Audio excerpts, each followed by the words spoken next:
خدا صلی الله علیه و سلم بیان میکنند در شب معراج همراه برادرم جبرائیل علیه السلام از درهای جنت گذر کردیم و در بالای 8 در جنت نوشته شده بود 3 گروه انسانان وارد جنت نمی شوند.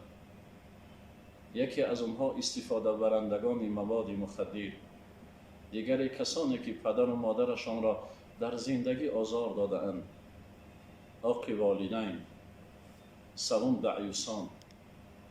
ای برادر، زندگی را ما به خاطر سرچشمه اش را از ادب و اخلاق و از ایمان به راه میمانیم که زندگیمان آسوده باشد و روزی در پیشگاه خدا شرمنده نباشیم. اما وقتی لقمه ها حرام شد، وقتی به دست آوردن محبت دنیا به راه حرام برایت کسب شد، بدان که خداوند جنت را از تو محروم میگرداند.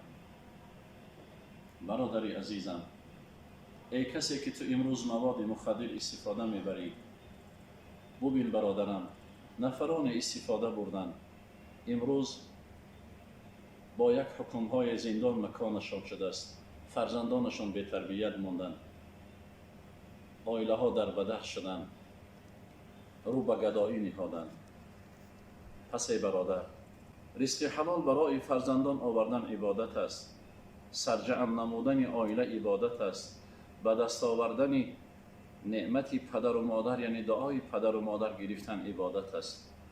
پس کوشش کن در زندگیت نعمتت را حلال کن.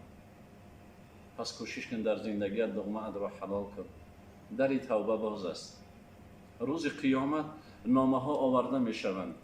پروردگار ذوالجلال نظر به گناهان بنده نمی کند، نظر به توبه و استغفار بنده می کند که آیا بنده هم در پایان صحیفه زندگیش از گناهش توبه کرد، آیا استغفار کرد، آیا از گناه دست کشید.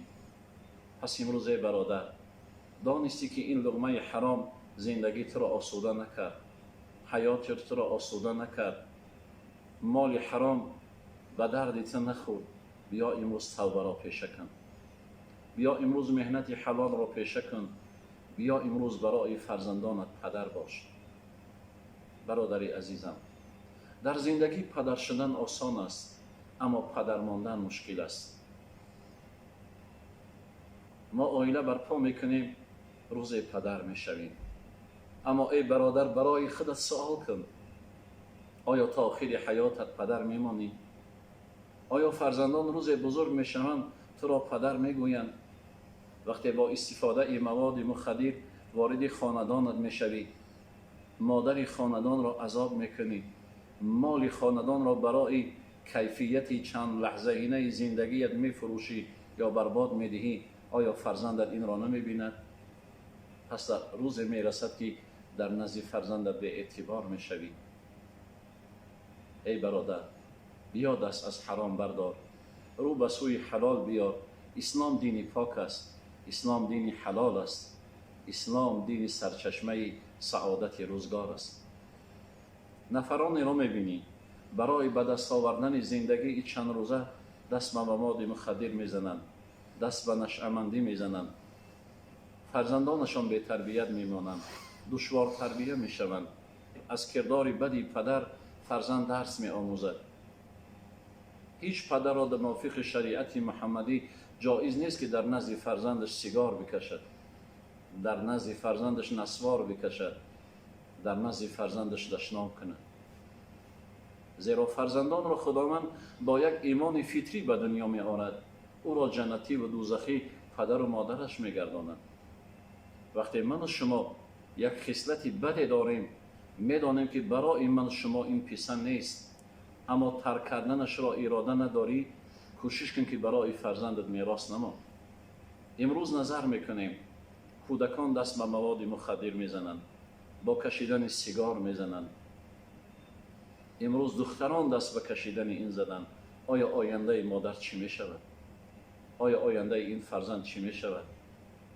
آیا او چگونه مادر میشود؟ چگونه او پدر میشود؟ چگونه او پیشبرنده عائله سالم میشود؟